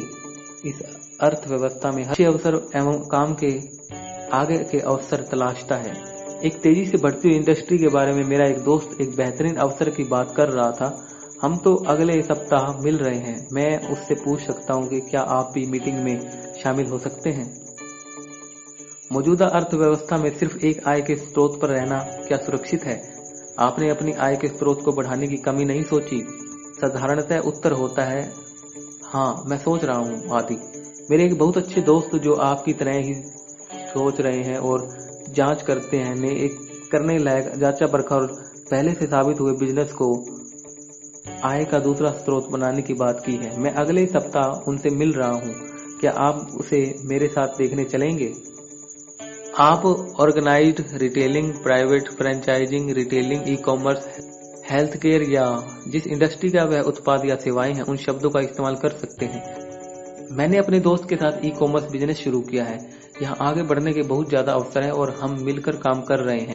हमें एक पार्टनर की जरूरत है। क्या आप एक बार देखेंगे कि आपको वह कैसा लगा? क्या यह आपको सूट करता है? इन अप्रोच में हम डिस्ट्रीब्यूशनल मॉडल का नाम नहीं ले रहे हैं, पर जिस इंडस्ट्री में हमारे उत्पाद या सेवाओं का इस्तेमाल हो रहा है उसका नाम ले लेते हैं। जब तक आप झूठ नहीं बोलते तब तक यह एकदम सही अप्रोच है। मूलतः नेटवर्क मार्केटिंग क्या है? यह वितरण का एक साधन है। नेटवर्क मार्केटिंग एवं अन्य चैनलों में अंतर सिर्फ उत्पादों के वितरण के कारण आता है। एक साधारण से उत्पाद जैसे टूथपेस्ट को ले लेते हैं। अगर वह आपके घर के पास किसी छोटे से स्टोर में बेचा जा रहा है तो वह किराना रिटेल स्टोर सेल्स है। अगर बड़े रिटेल स्टोर जैसे बिग बाजार में बेचा जाए तो हम उसे ऑर्गेनाइज्ड रिटेलिंग कहते हैं। अगर यह बड़े डिस्ट्रीब्यूटर के जरिए बेचा जाए तो इसे होलसेलिंग कहते हैं। अगर इसे अमेजन या फ्लिपकार्ट के जरिए बेचा जाए तो ई कॉमर्स कहते हैं। अगर इसे हमारा द्वारा बेचा जाए तो इसे डायरेक्ट सेलिंग कहते हैं। एक रिटेल दुकान वाला जो एक टूथपेस्ट और पर्सनल केयर की चीजें बेचता है, वह अपने बिजनेस को इन तरीकों से बेच सकता है। मैं एक रिटेल स्टोर ओनर हूँ, या मैं पर्सनल केयर बिजनेस में हूँ, या मैं डिस्ट्रीब्यूशन बिजनेस में हूँ, ये सभी बातें सही हैं। नंबर 4, फैलाव, एक्सपेंशन। यह अप्रोच बहुत आसान है। जिस कंपनी में मैं काम कर रहा हूँ वह आपके इलाके में अपना बिजनेस शुरू करने वाली है। हम कुछ ऐसे लोगों के सहयोग की खोज में हैं जो महत्वाकांक्षी और बड़े सपने देखते हो। अगर आप महत्वाकांक्षी और नए अवसर तलाशने के लिए तैयार हो तो मैं उनके साथ आपकी मीटिंग करा सकता हूँ। देखते हैं, शायद कोई बात बन जाए। जैसा कि आप जानते हैं कि सफलतापूर्वक एक अच्छा बिजनेस चला रहा हूँ। मेरे पास इस साल के लिए कुछ बड़े प्लान है और मैं चाहता हूँ कि मैं किसी अच्छे आदमी को इस काम में पार्टनर बनाऊं। अगर आप बड़े सपने देखते हैं और कुछ बड़ा करना चाहते हैं तो हम एक मीटिंग रख सकते हैं। चलो एक साथ मिलकर कुछ संभावनाएं तलाशें। नंबर 5, अभ्यास, प्रैक्टिस। यह तरीका करीबी दोस्तों और रिश्तेदारों के साथ ही काम करता है। मैंने अभी एक नया बिजनेस शुरू किया और मैं थोड़ा नर्वस हूँ। किसी और से बात करने से पहले मैं अपने किसी करीबी दोस्त के साथ इसका अभ्यास करना चाहता हूँ। आपको बुरा तो नहीं लगेगा अगर मैं आपके साथ इसकी प्रैक्टिस करूँ? नंबर 8, संदर्भ एवं सिफारिशें, रेफरेंस एंड रिकमेंडेशन। यह अप्रोच कमाल की और अधिकांश लोगों के लिए काम करती है। यह बहुत प्रभावशाली भी है क्योंकि यह बहुत सारे मनोवैज्ञानिक लेवल पर काम करती है। इस अप्रोच में आप अपने प्रोस्पेक्ट को ये बताते हैं कि वो प्रोस्पेक्ट है ही नहीं, और आप कुछ ऐसे लोगों की तलाश में हैं जिन्हें वो जानते हैं और वह इस बिजनेस को करने के लिए सही व्यक्ति हो सकते हैं। जो बिजनेस मैं अभी कर रहा हूँ हो सकता है वह आपके लिए नए हो। मैं कुछ ऐसे लोगों की तलाश में हूँ जो महत्वाकांक्षी हो, मुझे ख्वाब देखने वाला हो, कुछ बड़ा पैसा कमाना चाहता हो। पर इससे पहले कि आप उसे मुझे रेफर करो, आपको पता होना चाहिए कि मैं क्या कर रहा हूँ, मैं जो करता हूँ क्या मैं उसे आपके साथ शेयर कर सकता हूँ, जिससे आप मुझे एक सही व्यक्ति रेफर कर पाओ। आपको अभी मेरे बिजनेस की जरूरत नहीं होगी, पर जैसा इंडस्ट्री का आकलन है, मेरा बिजनेस देश के सबसे तेजी से बढ़ने वाले बिजनेस में से है। मुझे पता है कि आपके पास इसी तरह के बिजनेस प्लान के प्रस्ताव के साथ कोई और व्यक्ति भविष्य में जरूर आएगा, या आप उसे शुरू करने में रुचि दिखाएंगे। अभी मैं आपको सिर्फ अपने बिजनेस मॉडल के बारे में बताऊंगा ताकि आप जब चाहें इसका विश्लेषण कर लें और सही से तुलना कर लें और उस समय सही निर्णय लें। आप ऐसे किसी को जानते हैं जो अपनी जॉब से ना खुश है और जॉब बदलना चाहते हैं? आप किसी ऐसे व्यक्ति को जानते हैं जो किसी बिजनेस अपॉर्चुनिटी की तलाश में है जिसमें कम से कम रिस्क हो, कम निवेश हो और वह अपनी जॉब या प्रोफेशन में रहते हुए भी काम कर सकते हैं? आप क्या कुछ ऐसे लोगों को जानते हैं जो मौजूदा बिजनेस से परेशान हैं, अपनी आय के अन्य स्रोत की तलाश में है? वे कौन लोग हैं जो अपने मौजूदा प्रोफेशन के साथ आय का दूसरा स्रोत बनाना चाहते हैं? मैं ऐसी कंपनी के साथ काम कर रहा हूं जो आपके इलाके में आना चाहते हैं, और मैं कुछ ऐसे लोगों की तलाश में हूं जो ऊंचे सपने देखते हो, काम की ओर उन्मुख हो। मैं अपनी आय में कुछ बढ़ोतरी चाहते हैं, इस जगह का फर्स्ट मूवर्स बनना चाहते हैं। क्या आप किसी ऐसे व्यक्ति को जानते हैं जो इस व्याख्यान में सही बैठता है? ऊपर दिए गए 5 सवालों में बिना किसी जवाब की अपेक्षा किए बिना आप कहें, किसी और से मिलने से पहले या उसका नाम जानने से पहले मैं अच्छे से आपको अपना बिजनेस मॉडल बता देना चाहता हूँ। क्या हम शनिवार की शाम करीब 6 बजे मिल सकते हैं? कोई ऐसा दिन या समय सुझाएं जो सामान्यतः उनके लिए फ्री हो। यह वो तरीके हैं जिन्हें मैंने अधिकांश लोगों के साथ काम करते देखा है। आप किसी दूसरे विशेष अप्रोच का भी इस्तेमाल कर सकते हैं अगर वह आपके काम आएगी। अगर आप झूठ नहीं बोलेंगे और अपने अपलाइन की सलाह से काम करेंगे तो मैं किसी की भी रचनात्मक अप्रोच को सही मानता हूँ। यह याद रखें कि आप ऊपर लिखे कोई भी तरीके से उन्हें बुलाए, अगर वह आपके पास आ गए और आपकी मीटिंग शुरू हो गई तो वह यह भूल जाएंगे कि आपने उन्हें क्या कहकर बुलाया था और वह एक बाकी मीटिंग जैसी सामान्य मीटिंग होगी। हालांकि कुछ लोग आपसे मुलाकात करेंगे और कुछ आपसे जानकारी मांगेंगे। अगर आप फोन पर या ईमेल पर या व्हाट्सएप पर उन्हें सारी सूचनाएं दे देंगे तो मीटिंग में जाने का कोई मतलब ही नहीं रहेगा। आपसे व्यक्तिगत रूप से मिलने का भी कोई अर्थ नहीं रहेगा। हमारा उद्देश्य है कि हम मीटिंग के लिए अपॉइंटमेंट लें, इसलिए हम सिर्फ वही सूचनाएं देंगे जिनसे और जानने की इच्छा पैदा होगी और आपको अपॉइंटमेंट जल्दी मिलने में मदद मिलेगी। अपने निमंत्रण इतने आत्मविश्वास से भरे और प्रेरक हो कि आपका प्रोस्पेक्ट मीटिंग के लिए जरूर आए। अगर कोई आदमी मीटिंग में आने से पहले आपसे कोई और सूचना मांगता है तो अपने अप्लायंस से कोई वीडियो या ऐसा कोई लिंक मांगिए या कोई ऐसा टूल जो आप अपने प्रोस्पेक्ट को इस स्टेज पर भेज सकते हैं। अपॉइंटमेंट लेने की सही प्रक्रिया। मैंने अपॉइंटमेंट लेने के कई संभव अप्रोच बता दिए हैं। अब आप अलग अलग प्रोस्पेक्ट और हालात के अनुसार सबसे उपयुक्त तरीके का इस्तेमाल कर सर्वोत्तम रिजल्ट ले सकते हैं। अब आप कॉल करने के लिए तैयार हो जाइए, पर अपॉइंटमेंट मिल जाए इसके लिए सुनिश्चित करें कि आप इसके लिए सही तरीके का इस्तेमाल कर रहे हैं। नीचे दी गई प्रक्रिया से आप अच्छा निमंत्रण दे पाएंगे, जिससे आपके अपॉइंटमेंट मिलने की उम्मीदें कई गुना बढ़ जाएंगी और यह भी सुनिश्चित हो जाएगा कि आपका प्रोस्पेक्ट अपने सही सोच के साथ आएगा। क्वालिटी अपॉइंटमेंट लेने के 9 साधारण कदम। पहला, एक सकारात्मक और आनंदमय मनोदशा में आए। नंबर 2, उसी मनोदशा को बनाए रखते हुए मुस्कुराते हुए कॉल करें। नंबर 3, अभिवादन और हालचाल पूछे। नंबर 4, सराहना करना। नंबर 5, निमंत्रण देना। नंबर 6, प्रोस्पेक्ट से पुष्टि और कंफर्मेशन लेना। नंबर 7, प्रतिबद्धता। नंबर 8, मुस्कुराते हुए कॉल समाप्त करें। नंबर 9, अगर कोई जानकारी भेजनी है तो भेजें।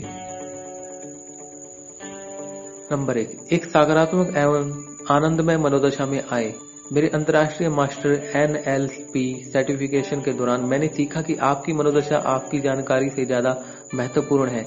इसलिए हर कॉल या मीटिंग से पहले यह सुनिश्चित करें कि आप सही मनोदशा में हैं। मैं जब यह कहता हूँ तो इसमें मेरा तात्पर्य उस मौके पर मेरी मानसिक स्थिति से है।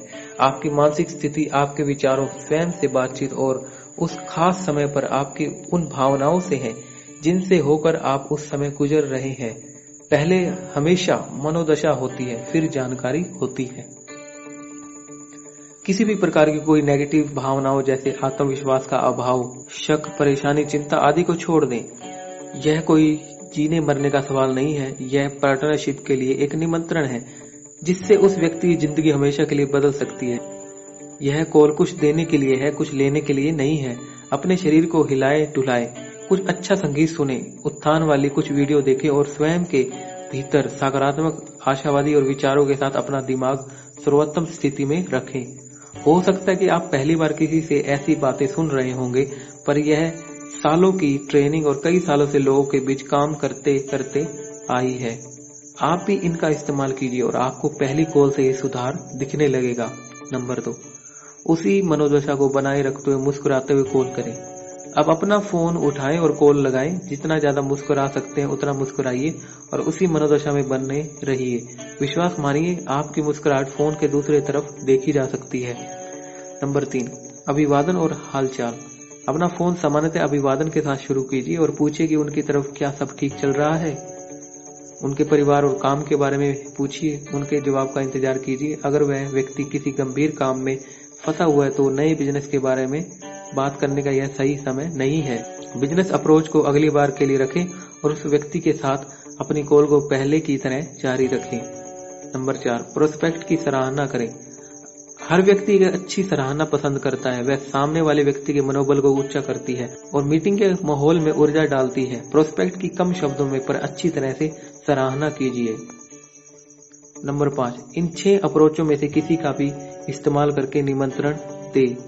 किसी भी अप्रोच का इस्तेमाल कर अपने प्रोस्पेक्ट को मीटिंग के लिए बुलाएं। अब ऊपर दिए 4 कदम पूरे हो जाए तो सिर्फ यह कहें, मैंने आपको आज एक खास काम के लिए फोन किया है। फिर इसके बाद हम अगले 2 मिनट में कॉल समाप्त कर देना चाहेंगे, इसलिए नीचे लिखे गए अनुक्रम का ध्यान रखें। अगर पहले 4 स्टेप्स में ज्यादा टाइम लग रहा है तो कोई बात नहीं, लेकिन निमंत्रण आप कॉल के अंतिम 3 से 5 मिनट में ही दें। उसी आनंदमयी मनोदशा में रहें जैसे शुरुआत में थे और एक सही भाव के साथ निमंत्रण दें। यह निमंत्रण आमने सामने की मीटिंग के लिए हो सकता है या ग्रुप मीटिंग के लिए या हॉल मीटिंग के लिए भी हो सकता है। यह देखना होगा कि कौन सी मीटिंग उपलब्ध है और सामने वाले व्यक्ति के लिए क्या सही है। इस स्थिति में प्रोस्पेक्ट कुछ और सूचनाएं के बारे में पूछ सकता है। अपने आप पर नियंत्रण रखें और फोन पर ज्यादा सूचनाएं न दें। बातचीत को वापस व्यक्तिगत मीटिंग के लिए मोड़िए। अगर आपको कुछ सूचना देनी भी है तो यह सूचना दीजिए जिससे आपका एक या दोनों उद्देश्य पूरा हो जाए। ए, इसमें आपको जल्दी अपॉइंटमेंट मिलने में मदद मिलेगी। बी, मीटिंग में आने से पहले यह प्रोस्पेक्ट के दिमाग में सही सोच बनाएगी। नंबर 6, प्रोस्पेक्ट से पुष्टि और कंफर्मेशन ले। अब समय है कि उस व्यक्ति से समय की पुष्टि कर लेने का, चाहे वह ग्रुप मीटिंग हो या हॉल मीटिंग, आपको समय देना होगा, उनसे उनकी पुष्टि होगी। अगर यह आमने सामने की मीटिंग भी है तो भी मैं चाहूंगा कि आप अपना एक दिन एवं समय उन्हें दें। बस थोड़े लचीले बने और कुछ विकल्प दें, पर इन सब में पुष्टि सबसे महत्वपूर्ण है। नंबर 7, प्रतिबद्धता। प्रतिबद्धता अपने अपॉइंटमेंट की व्याख्या को संक्षेप में व्यक्त करने एवं उसे अपने प्रोस्पेक्ट के दिमाग में सही से डालने के अलावा कुछ नहीं है। उसके लिए यह कह सकते हैं, तब तो सही है, हम लोग शनिवार की शाम 7 बजे हमारे घर पर मिल रहे हैं, या कोई अन्य जगह जो आपने निर्धारित की है। अगर संभव हो तो 10 से 15 मिनट पहले पहुंच जाना और यह सुनिश्चित करना कि अगले 1 घंटे के लिए आपकी कोई और व्यवस्थाएं नहीं है। नंबर 8, मुस्कुराते हुए कॉल समाप्त करें। अब समय आ गया है फोन काटने का, बहुत उत्साह के साथ अलविदा कहें। नंबर 9, अगर कोई जानकारी भेजनी है तो भेजें। अगर आपने अपनी कॉल के दौरान कोई सूचना देने का वादा किया है तो वह सूचना फोन कट करने के तुरंत बाद या कुछ घंटों के भीतर दे दीजिए। अपने अपलाइन के साथ बात कर लीजिए कि अपने प्रोस्पेक्ट को इस स्टेज पर क्या क्या भेज सकते हैं। कभी भी किसी को पूरा बिजनेस प्रेजेंटेशन नहीं मेल करें। किसी से अपॉइंटमेंट लेने से पहले निम्नलिखित गाइडलाइनों को फॉलो करें। नंबर 1, हमेशा फोन से अपॉइंटमेंट लें, यह आसान भी है और जल्दी भी। नंबर 2, सिर्फ अपॉइंटमेंट लें, अपना प्लान न समझाएं। किस सिद्धांत को अपनाएं? Keep it short and simple. Phone पर ज्यादा जानकारी न दें।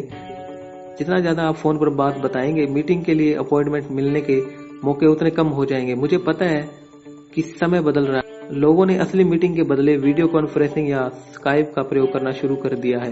मेरे विचार से आप पहले आमने सामने की मीटिंग में महारत हासिल करें, फिर दूसरी तकनीक पर जाएं। वैसे भी यह बिजनेस दोहराव का है, इसलिए ऐसा काम करें जिससे आसानी से दोहराया जा सके। नंबर 3, आप अपने आप को भावनात्मक रूप से इस फोन कॉल के परिणाम से अलग कर लें। मुझे पता है यह कहना आसान है पर करना मुश्किल। पर याद रखिए, हम सिर्फ सेल्स नहीं करते हैं, हम सलाहकार हैं जो लोगों को सशक्त कर सकते हैं और एक बेहतर जिंदगी जीने के लिए। वैसे भी शुरुआती मीटिंग में हम जानकारी और प्रोत्साहन देना चाहते हैं, तो जैसे भी परिणाम हो, खुशी से इस अनुभव का आनंद लें और आए बढ़ते जाएं। नंबर 4, यह एक नंबर गेम है। शुरुआत की कुछ कॉलों को मत आंकिए और जल्दबाजी में गलत धारणा मत बनाइए। अगर आप बहुत सारी कॉल करेंगे तो आपको जितने चाहिए उतने अपॉइंटमेंट मिलेंगे। नंबर 5, झूठ मत बोलो। ऐसा कभी ना करें कि आपने लोगों को जन्मदिन की पार्टी या किसी अन्य पार्टी कहकर आमंत्रित किया और वहां उन्हें अपना बिजनेस प्लान दिखाना शुरू कर दिया। यह करना सबसे बुरी चीज है। वे आपको धोखेबाज मानेंगे और कोई भी धोखेबाज के साथ अपना भविष्य नहीं बनाना चाहता। नंबर 6, जैसे आप हैं वैसे ही बने रहिए, किसी दूसरे की तरह बनने की कोशिश मत कीजिए। आप जैसे भी हैं, आपके प्रोस्पेक्ट आपको वैसे ही जानते हैं और प्यार करते हैं। लोगों से सीखें, लोगों की प्रशंसा करें, पर किसी और की तरह मत बने। आप जैसे हैं बहुत अच्छे हैं। नंबर 7, एक सकारात्मक आत्म छवि के साथ काम करें, मजबूत एवं विश्वासी बने। इस बिजनेस अपॉर्चुनिटी से आप सबको एक अच्छा सा उपहार दे सकते हैं जिससे उनकी जिंदगी हमेशा के लिए बदल जाए। आपके पास एक बेहतर तरीका है जिसे आपको अपने आत्मविश्वास एवं भरोसे के साथ सारी दुनिया के साथ शेयर करना चाहिए।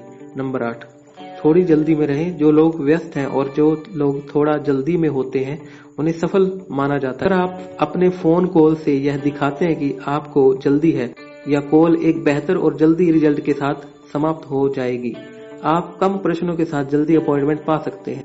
यहाँ तक कि लोग आपसे मिलने के लिए इच्छुक भी होंगे। प्रोस्पेक्टिंग, भावी सहभागी तैयार करना। हमने अभी तक जिसको भी अप्रोच किया है वो हॉट या वार्म की श्रेणी से है, जिनसे हमें अभी अपॉइंटमेंट लेना चाहते हैं। पर अभी हमारी लिस्ट की कोल्ड कैटेगरी में कई लोग हैं और कई अनगिनत अनजान लोग हैं जिन्हें हमने अपने भविष्य में अपनी लिस्ट में जोड़ना है। इन लोगों के साथ अच्छे संबंध बनाना और उसके बाद उन्हें अपनी प्रेजेंटेशन दिखाना नेटवर्क मार्केटिंग बिजनेस की लाइफ लाइन है, और यह हमें कभी ना खत्म होने वाले प्रोस्पेक्ट की पाइपलाइन दे सकता है। इसे कहते हैं प्रोस्पेक्टिंग, और यह हमें नेटवर्क मार्केटिंग बिजनेस में एक उच्च मुकाम हासिल करा सकता है। शब्दकोश की परिभाषा के अनुसार प्रोस्पेक्टिंग का अर्थ किसी काम के लिए लगातार की गई गतिविधियां हैं। जिससे संभावित उपभोक्ताओं के साथ आमने सामने की मीटिंग हो जाए। इसके तहत वह सब गतिविधियां आती हैं जो एक अपॉइंटमेंट लेने के लिए की जाती हैं। इसका मतलब किसी अजनबी या दूर की पहचान वाले को एक भावी सहभागी में बदलना होता है। अच्छी प्रोस्पेक्टिंग के लिए सुझाव आइए जानते हैं। नंबर 1, धीरे धीरे कोल्ड कैटेगरी के लोगों के साथ अपनी बातचीत बढ़ाओ। उनसे व्यक्तिगत रूप से मिलकर एक अनौपचारिक फोन करके, त्योहारों में शुभकामनाओं, व्हाट्सएप पर संदेशों और उनके सोशल मीडिया पोस्ट को लाइक करके इसकी अच्छी शुरुआत की जा सकती है। इसे लगातार जारी रखें और अपने रिश्ते मजबूत बनाने के लिए काम करते रहिए। नंबर 2, ऐसे अवसरों की हमेशा तलाश में रहिए जिसमें आप लोगों की सराहना कर उनकी प्रशंसा कर सको। नंबर 3, लोगों की सुने। सहानुभूति पूर्वक किसी की बात सुनकर लोगों से आसानी से संबंध बनाए जा सकते हैं। नंबर 4, हमेशा इस इरादे के साथ काम करो कि दूसरों की मदद कर सके। जहां तक हो सकता है लोगों की मदद करने की आदत बनाओ।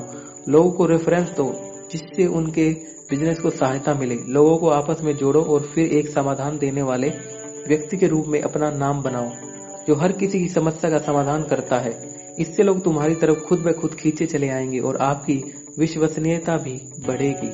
नंबर 5, हर रिश्ता अलग होता है और अलग समय और आकार लेता है। असल में हमारा उद्देश्य आपके रिश्तों को एक ऐसे मुकाम पर लेकर जाना है जहां वह व्यक्ति खुद बिजनेस में आने के लिए कहता है। ऐसा हमेशा करते रहें और इससे आपकी अपनी जिंदगी में हमेशा के लिए अच्छे पार्टनर एवं जिंदगी भर के लिए दोस्त बन जाएंगे। नंबर 6, क्या तुम हर आदमी के साथ रिश्ते निभा पाओगे? एकदम नहीं। कुछ लोगों के साथ अगर चीजें आगे नहीं बढ़ रही हैं तो परेशान मत होना। आपका उद्देश्य है ऐसे सही लोगों को चुनना जो आपके बिजनेस को शेयर कर सके। और याद रखें कि रिश्ते भी तभी आगे बढ़ते हैं जब दोनों तरफ के लोग इसके लिए प्रयास करें और इसके लिए इच्छुक हो। नंबर 7, जिन लोगों के साथ रिश्ते आगे बढ़ते हैं और वे वार्म श्रेणी में आ जाते हैं तो सुझाए गए किसी भी तरीके से अपने प्लान को शेयर करने के लिए उनसे अपॉइंटमेंट लें। नंबर 8, जिन लोगों के साथ आपके रिश्ते रुक से गए हैं और आगे नहीं बढ़ रहे हैं उन्हें अगले साल तक के लिए एक किनारे में रख दीजिए।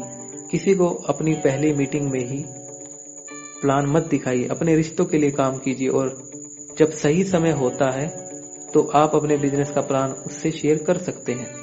नंबर 9, अपने बिजनेस के पहले 6 से 9 महीनों में नकारात्मक प्रवृत्ति के लोगों से दूर रहें। हर जगह आपको ऐसे लोग मिलेंगे जिनके साथ हमेशा कुछ न कुछ गलत होता ही रहता है और दूसरों में गलतियां ढूंढने के अलावा वह कुछ दूसरा काम अच्छा नहीं कर सकते। वह भगवान में भी गलती ढूंढ लाएंगे। बेहतर है कि ऐसे लोगों से दूर ही रहना। नंबर 10, हमेशा एक खोजी रुख रखें। अपने बिजनेस के लिए सही लोगों की खोज में रहिए। बातचीत करने की कला को विकसित कीजिए और ऐसे लोगों की तलाश में रहें जो इन अवसरों की तलाश में है। हमेशा ढूंढने की क्रिया को अपनी जिंदगी का एक हिस्सा बनाइए। लगातार ढूंढते रहने से कभी न खत्म होने वाली भावी सहभागियों की एक बड़ी कतार आपके पास होगी। नंबर 4, बिजनेस प्लान को शेयर करना।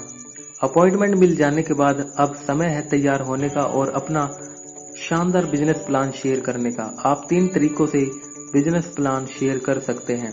नंबर 1, आमने सामने की meeting. Number 2, group meeting. Number 3, whole meeting. ये सारे तरीके अच्छे हैं और आप अपने प्रोस्पेक्ट और अपनी स्थिति को ध्यान में रखते हुए किसी एक का प्रयोग कर सकते हैं। हमेशा अपनी आनंदमयी मनोदशा के साथ ही बिजनेस प्लान बताएं। आइए समझते हैं किस मीटिंग में क्या क्या बेहतर है। नंबर 1, आमने सामने की मीटिंग। नाम के अनुसार एक व्यक्ति अकेला या अपने अपलाइन के साथ इस प्लान को प्रोस्पेक्ट से शेयर करता है। यह घर, ऑफिस, कैफे या किसी सुविधाजनक स्थान पर जल्दी और व्यक्तिगत रूप से किया जा सकता है। होल मीटिंग या ग्रुप मीटिंग्स पहले से निर्धारित समय पर ही हो सकती है, पर आमने सामने की मीटिंग आप पूरे सप्ताह जितनी चाहें उतनी कर सकते हैं। इन मीटिंग्स को करने के लिए कुछ बातों का ध्यान रखना जरूरी होता है। आइए जानते हैं। नंबर 1, प्रोस्पेक्ट को अपने घर या दोनों लोगों की सुविधा अनुसार किसी उचित स्थान पर जैसे कैफे, रेस्टोरेंट आदि में बुलाएं। कभी भी अपने प्रोस्पेक्ट के ऑफिस या घर पर जाकर अपना बिजनेस प्लान शेयर नहीं करें। आपके स्थान पर या आपस में तय किए गए स्थान पर आता है तो इससे एक संकेत मिलता है कि वह आपकी अपॉर्चुनिटी में कितनी रुचि रखता है। स्पॉन्सर द्वारा दिए गए निमंत्रण की क्वालिटी कैसी है। एक स्पॉन्सर और प्रोस्पेक्ट के रिश्ते कहते हैं। वास्तव में प्रोस्पेक्ट को अपने घर या ऑफिस से बाहर बुलाकर मीटिंग करने से ही आधी जीत पक्की हो जाती है। पर जब आप प्रोस्पेक्ट के घर जाते हैं तो मीटिंग की परिस्थिति का आपका कोई नियंत्रण नहीं होता है, जैसे कि टीवी की आवाजें, पालतू जानवर, आसपास खेलते हुए बच्चे, अन्य विकर्षण और साथ में मीटिंग में कौन अन्य लोग बैठे हैं तथा प्रोस्पेक्ट की मानसिक स्थिति। नंबर 2, अपनी प्रेजेंटेशन खुद दिखाना शुरू करें। आमने सामने की पहली कुछ प्रेजेंटेशन के लिए अपने अपलाइन को साथ ले जाएं, पर जल्दी से जल्दी अपनी प्रेजेंटेशन खुद दिखाने लग जाएं। 5+5 के प्लान का पालन करें। पहली 5 मीटिंग में आपके अपलाइन अपॉर्चुनिटी शेयर करेंगे और आप देखेंगे, और उसके बाद अगली 5 मीटिंग में जब आप अपॉर्चुनिटी शेयर करेंगे और आपके अपलाइन देखेंगे, आप पहली 5 मीटिंग खत्म होने से पहले भी अपनी प्रेजेंटेशन दिखाना शुरू कर सकते हैं। 5+5 की मीटिंग के बाद आप अपने सारे प्लान्स खुद दिखाएंगे। विशेषकर परिस्थितियों में अपने अपलाइन से विचार विमर्श कर लीजिए। याद रखें, आपका बिजनेस आपका तब बनेगा जब खुद प्रोफेशनल और प्रेजेंटेशन दिखाएंगे। नंबर 3, माहौल पर नियंत्रण।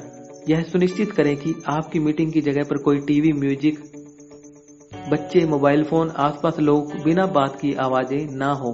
स्पॉन्सर की यह प्राथमिक जिम्मेदारी है कि वह वातावरण सही रखे। पर अगर आप एक अपलाइन के तौर पर गए हैं तो आपके सहकर्मी ने इस बातों का ध्यान नहीं रखा है, तो प्रेजेंटेशन शुरू करने से पहले आप वातावरण को उस लायक बनाएं। नंबर 4, अपलाइन और प्रोस्पेक्ट की सही परिचय। एक सकारात्मक परिचय से दोनों सही मनोदशा में आ जाते हैं। अगर अपलाइन आपकी मीटिंग में उपस्थित है तो यह स्पॉन्सर का काम है कि वह दोनों अपलाइन और प्रोस्पेक्ट का परिचय बिजनेस प्रेजेंटेशन होने से पहले करवा दें। नंबर 5, उत्साह आपकी जानकारी से ज्यादा जरूरी है। बहुत सारे नए लोग बिजनेस प्लान दिखाने में झिझकते हैं क्योंकि उन्हें लगता है कि उन्हें उत्पाद या इनकम प्लान की अच्छे से जानकारी नहीं है। मेरा विश्वास कीजिए, आपका उत्साह आपके इनकम प्लान और उत्पाद की जानकारी से कहीं ज्यादा जरूरी है। अगर आप बात सिर्फ उत्पाद और प्लान की जानकारी की होती है तो वीडियो के जरिए प्रेजेंटेशन देकर या ईमेल से भी यह किया जा सकता था। हम यह पर्सनल मीटिंग अपना विश्वास और उत्साह दिखाने के लिए कर रहे हैं। यह याद रखें कि यह अपॉर्चुनिटी उनकी जिंदगी बदलने वाली है, इसलिए आगे बढ़ें और विश्वास के साथ इसे शेयर करें। नंबर 6, बिना अपॉइंटमेंट के कभी मत जाइए। यह बहुत खतरनाक है और कभी काम नहीं करता। यहाँ तक कि अपॉइंटमेंट लेते समय आपने जो कहा था वह मीटिंग में कही गई बात से ज्यादा जरूरी है। आप हमेशा मीटिंग के लिए 45 से 60 मिनट की अपॉइंटमेंट लेकर जाइए। नंबर 7, समय से पहुंचे और अच्छी तरह से कपड़े पहने। चूंकि यह आमने सामने की मीटिंग है, इसलिए सारा ध्यान आप पर होगा। आप अपनी कंपनी का प्रतिनिधित्व कर रहे हैं और आप ही बिजनेस है। मीटिंग के निश्चित समय से 5 मिनट पहले ही पहुंचे, स्मार्ट कपड़े पहने। आपका पहनावा सामने वाले व्यक्ति को आपसे जोड़ने की शुरुआत करता है। जब आप अपने चाचा से मिलने के लिए उनके घर जाते हैं तो आपके कपड़े कुछ और होते हैं, और जब आप एक नए गिटार बजाने वाले फ्रेंड से एक कैफे में मिलने जाते हैं तो कुछ और पहनते हैं। इस बात का साधारण सा नियम यह है कि जब आप किसी से बड़ी बिजनेस अपॉर्चुनिटी शेयर करने जाते हैं तो जिस तरीके से तैयार होने की लोग उम्मीद करते हैं आप वैसे ही तैयार हो। नंबर 8, मीटिंग के लिए अच्छी तैयारी करें। अपनी प्रेजेंटेशन का अभ्यास करें। अपने सारे tools, forms, brochure, magazine, product से संबंधित जानकारी, विभिन्न प्रकार की वीडियो, कंपनी प्रोफाइल, एक बड़े इवेंट की वीडियो, सफलता की कहानी आदि साथ रखें। अपना उत्साह, ऊर्जा और विश्वास हमेशा ऊंचा रखें। मीटिंग के दौरान सही व्यवहार। 2 प्रकार की मीटिंग होती है। पहली जिसमें आप खुद अपने प्रोस्पेक्ट से अपना प्लान शेयर करते हैं, और दूसरी जिसमें आप अपने अपलाइन के साथ जाते हैं। हालांकि नीचे लिखे नए स्टेप्स तब के लिए है जब स्पॉन्सर और अपलाइन एक साथ होते हैं, पर दोनों मामलों में ये स्टेप्स फॉलो किए जा सकते हैं। अगर आप अपने नए सहभागियों के साथ जा रहे हैं तो मीटिंग में जाने से पहले उन्हें इन स्टेप्स की जानकारी दे दें। नंबर 1, एक सकारात्मक और आनंदमय मनोदशा में जाएं। इस मीटिंग में आपको वह सही व्यक्ति मिलेगा जिसकी आपको हमेशा से तलाश थी। अपना सर्वोत्तम देने के लिए तैयार रहें। अगर कुछ छूट भी जाता है तो घबराइए नहीं। आपने आत्मविश्वास और आस्था बनाए रखें। यह पहली मीटिंग है, आखिरी नहीं। नंबर 2, एक दृढ़ और मैत्रीपूर्ण तरीके से हाथ मिलाना। हाथ मिलाना किसी रिश्ते की शुरुआत करना है। अच्छे से हाथ मिलाइए। हाथ मिलाते समय किसी के ऊपर हावी मत हो, डरे नहीं, सही मात्रा में दबाव डालें। कुछ समुदायों में विपरीत लिंग के लोगों में हाथ मिलाना अच्छा नहीं माना जाता। अगर ऐसी जगह पर हो तो किसी और उपयुक्त तरीके से अभिनंदन करें। नंबर 3, मुस्कुराएं। हमेशा मुस्कुराते रहिए, इससे आपको मदद मिलेगी। नंबर 4, अपने प्रोस्पेक्ट की सराहना कीजिए। हर कोई दिल से प्रशंसा सुनना चाहता है। हर कोई दिल से प्रशंसा सुनना चाहता है। दूसरों व्यक्तियों में, स्थान में और उसकी उस स्थिति में हमेशा अच्छा खोजने की कला विकसित कीजिए। अगर आप उस स्थितियों को गहराई से देखेंगे तो आपको बहुत सारी चीजें सराहने लायक मिलेंगी। इसलिए अपने प्रोस्पेक्ट की दिल से सराहना करें। नंबर 5, मीटिंग के लिए सही माहौल बनाएं। कैफे में ऐसी टेबल चुनिए जहां कम आवाजें आ रही हो और ध्यान कम बट रहा हो। जब टेबल के पास बैठे तो ऐसे बैठे कि प्रोस्पेक्ट आपकी एवं दीवार की ओर हो। अगर मीटिंग घर में चल रही है तो टीवी बंद कर दें और बच्चों को भी संभालें। यह सुनिश्चित करें कि मोबाइल भी स्विच ऑफ या साइलेंट मोड में है। कुछ ऐसा कहें, हम एक दूसरे की इज्जत करते हैं और एक दूसरे के समय की भी इज्जत करते हैं। अपने मोबाइल को अगले कुछ मिनटों के लिए मीटिंग खत्म होने तक साइलेंट मोड में कर देते हैं। फिर अपने मोबाइल को सबसे पहले स्विच ऑफ कर दीजिए। मीटिंग के लिए ऊर्जा और अच्छा लगने वाला माहौल बनाइए। नंबर 6, अपलाइन का परिचय और अभिनंदन। स्पॉन्सर को अपलाइन का एक छोटा सा परिचय देना चाहिए, जिसके बाद उसका सही अभिनंदन करना चाहिए। वैसे तो इसके लिए सही समय मीटिंग से पहले ही है, जब आपके अपलाइन वहां मौजूद न हो, पर फिर भी मीटिंग शुरू होने से पहले एक बार अपने अपलाइन के बारे में कुछ अच्छी बातें कहते हुए उनकी छवि को ऊपर उठाएं। अगर आपको अपने अपलाइन और प्रोस्पेक्ट में किसी भी प्रकार की समानता दिखती है तो आप उसे भी जरूर कहें। नंबर 7, प्रोस्पेक्ट का परिचय और अभिनंदन। अब समय है अपने प्रोस्पेक्ट के परिचय का, खासकर अपने एवं प्रोस्पेक्ट के संबंधों को उजागर करने का और उनके उन गुणों को फिर से बताने का जिसमें बिजनेस को शुरू करने में सहायता मिले। उनके लिए इस तरह के शब्दों का प्रयोग करें जैसे वह काफी खुले विचारों वाले हैं, नए विचारों के साथ प्रयोग करने वालों में से हैं, मुझ पर भरोसा करते हैं, अपने निर्णय स्वयं लेते हैं, वित्तीय रूप से अभी अपना काम शुरू कर सकते हैं, पहले भी मुझे इन्होंने सहयोग किया है, बड़े सपने देखे हैं, मेरी सलाहों को गंभीरता से लेते हैं आदि। नंबर 8, प्रोस्पेक्ट को प्लान सुनने के लिए तैयार करें। इससे पहले कि हम आपसे कहें कि हम क्या करते हैं, मैं आपको जल्दी से बता देना चाहता हूं कि हम वह क्यों करते हैं। वहां एक लिस्ट दी हुई है जिसमें बताया गया है कि लोग नेटवर्क मार्केटिंग क्यों करते हैं। अपने डिजिटल कार्ड या मोबाइल में या लैपटॉप या प्रिंटेड TSD कार्ड के जरिए टॉप सक्सेस ड्राइवर्स की लिस्ट दिखाइए। इस पुस्तक के टूल से कशन में TSD कार्ड मौजूद है और आप इसे मेरी वेबसाइट से भी डाउनलोड कर सकते हैं। फिर कहें, मैं यह जानने के लिए इच्छुक हूं कि आप इन सूची में से कौन से टॉप 3 सक्सेस ड्राइवर्स बताने वाले हैं। आपके लिए जिंदगी में क्या पाना सबसे ज्यादा जरूरी है और फिर प्रोस्पेक्ट को कहने दीजिए। फिर पूछें, आपके लिए यह 3 इतने जरूरी क्यों है। फिर से प्रोस्पेक्ट को जवाब देने दें। इस प्रकार बात समाप्त। इस बिजनेस में काफी लोगों के साथ काम करने के बाद मैं यह कह सकता हूं कि अगर आप खुले दिमाग से एवं गहनता के साथ इस बिजनेस प्लान को समझेंगे तो मुझे पक्का विश्वास है आप यह पाएंगे कि इस बिजनेस से आप इन 3 चीजों को कैसे एक बेहतर रूप में जल्दी पा सकते हैं। नंबर 9, बिजनेस प्लान दिखाएं। जब अपने बिजनेस प्लान को स्वयं पूरे उत्साह के साथ शेयर करें या अपने अपलाइन से बड़ी विनम्रता के साथ कहें कि वह इस बिजनेस प्लान को लोगों के बीच शेयर करें। अगर आपके पास आपकी कंपनी या उत्पाद या किसी अपॉर्चुनिटी का परिचय देने वाले कोई छोटा वीडियो या मैगजीन या कोई अन्य टूल है जिससे आपकी टीम या कंपनी सबसे अलग एवं अन्य लोगों से भिन्न लगे तो उसे भी शेयर करें। नंबर 10, अपनी कहानी शेयर करें। बिजनेस प्लान शुरू हो जाने के बाद अपनी कहानी शेयर करें। इस बैठक का यह सबसे महत्वपूर्ण भाग है और यहीं पर निर्णय भी लिया जाना है। हमने मीटिंग में अभी तक जो भी किया उसे कॉपी किया जा सकता है, पर आपकी कहानी एक कमाल कर सकती है। यह याद रखें कि लोग किसी कंपनी या उत्पाद से नहीं जुड़ते, वे लोगों से जुड़ते हैं। कहानी बताने की कला सीखिए। सही महान नेटवर्क मार्केटर महान कहानीकार होते हैं। किसी अच्छी कहानी के साथ मुख्य तत्व हैं और उन्हें इसी क्रम में रखें। इस बिजनेस को शुरू करने से पहले आप क्या कर रहे थे, आपकी स्थिति उस समय कैसी थी, उस समय क्या अच्छा था और क्या आपको परेशान कर रहा था।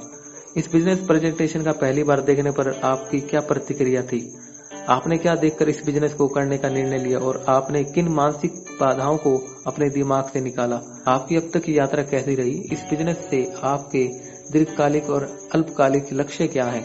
आपकी तरफ से भावी सहभागी के लिए सर्वोत्तम मदद की निजी प्रतिबद्धता। इस पुस्तक के अन्य पाठ से आप अपनी कहानी में महारत हासिल करने की प्रक्रिया को विस्तार से सीख सकते हैं। यह मेरी वेबसाइट पर भी मौजूद है। नंबर 11, अलविदा कहने का समय। अधिकांश लोग यह जानते हैं कि मीटिंग कब शुरू करनी है, पर बहुत से लोग ये नहीं जानते कि मीटिंग को कब खत्म करना है। मीटिंग के लिए 60 मिनट का समय काफी है। अगर जरूरत हो तो अपने लिए एक रिमाइंडर सेट करें, पर इससे पहले कि प्रोस्पेक्ट चाहे कि मीटिंग खत्म हो, उससे 5 मिनट पहले आप मीटिंग समाप्त कर दें। इससे यह प्रभाव पड़ता है कि आपको समय की फिक्र है और यह एक अच्छी प्रैक्टिस है जिसे आपकी टीम भी सीखेगी। अपनी मीटिंग से बेहतर परिणाम लेने के लिए इस पुस्तक में दी गए पाठ पावर कनेक्टर्स को जरूर पढ़ें। इस मीटिंग का सर्व प्रमुख उद्देश्य यह है कि उन व्यक्ति को अपनी टीम में अभी ही शामिल कर लेना, पर कुछ लोग तभी शुरू कर लेते हैं और कुछ बाद में। 15 साल सेल्स के प्रोफेशन को जीने के इस शानदार सफर में हर लेवल पर लाखों लोगों के साथ काम करके मैंने एक सशक्त और जीवन परिवर्तित करने वाली बेशकीमती चीज सीखी है जो आपके साथ शेयर कर रहा हूँ। अपनी मीटिंग इस प्रकार करें कि वह लोगों के दिमाग में एक ऐसी सकारात्मक और सशक्त छवि छोड़े कि जब भी कोई व्यक्ति उनके पास वैसे ही किसी बिजनेस या उत्पाद की जानकारी के लिए जाए तो लोग सर्वप्रथम इस बिजनेस से संबंधित सलाह लेने के लिए आपको ही कॉल करें। आपके द्वारा दी गई हर बिजनेस प्रेजेंटेशन से लोगों के दिमाग में ऐसे बीज डालें कि वह भविष्य में एक अच्छी फसल बनकर निकले। Number 2, group meeting. यह मुझे सबसे ज्यादा पसंद है। जैसा कि नाम है उस अनुसार इस ग्रुप मीटिंग का अर्थ है वैसी मीटिंग जिसमें हम 2 या 2 से ज्यादा प्रोस्पेक्ट से एक साथ मिलते हैं। साधारणतया हमें एक ग्रुप मीटिंग में 3 से 30 लोग मिलते हैं और यह घरों, रेस्टोरेंट, किसी आसानी से मौजूद जगह में होती है जहां अधिकांश डिस्ट्रीब्यूटर्स अपने प्रोस्पेक्ट को बिजनेस प्रेजेंटेशन के लिए लेकर आते हैं। ग्रुप मीटिंग के बहुत सारे फायदे हैं। आप एक ही बार में कई प्रोस्पेक्ट के साथ मीटिंग कर सकते हैं जिससे आपका बहुत सारा समय बचता है। कभी कभी आमने सामने की मीटिंग अंतिम समय में कैंसिल हो जाती है जिससे बहुत सारा समय बर्बाद होता है। जब आप कई लोगों को एक साथ आमंत्रित करते हैं तो उसमें से कुछ तो आ ही जाते हैं और आपकी मीटिंग जरूर होती है। चूंकि मीटिंग के लिए यह कोई बड़ा हॉल या होटल नहीं है, इसलिए यहाँ कम समय में पहुंचा जा सकता है और इसका वातावरण पारिवारिक है और यहाँ लोगों को बुलाना भी आसान है। यह लीडरों को तैयार करने का अच्छा प्लेटफॉर्म। आप उन नए सहकर्मियों को प्रेजेंटेशन देने के लिए या उनके अनुभव शेयर करने के लिए मौका दे सकते हैं जो मंच पर जाने में थोड़ा संकोची हैं, जिन्हें बड़ी मीटिंग्स में उनकी नई रैंक के कारण बोलने का कभी मौका नहीं मिला है। अगर आप एक नए डिस्ट्रीब्यूटर हैं तो आपको हर हफ्ते 2 से 3 ग्रुप मीटिंग रखनी चाहिए। इससे आपके बिजनेस को अविश्वसनीय गति मिलती है। वह टीम जो अधिकतर घरों में मिलकर मीटिंग करती है उसका बिजनेस बड़ा और स्थायी होता है।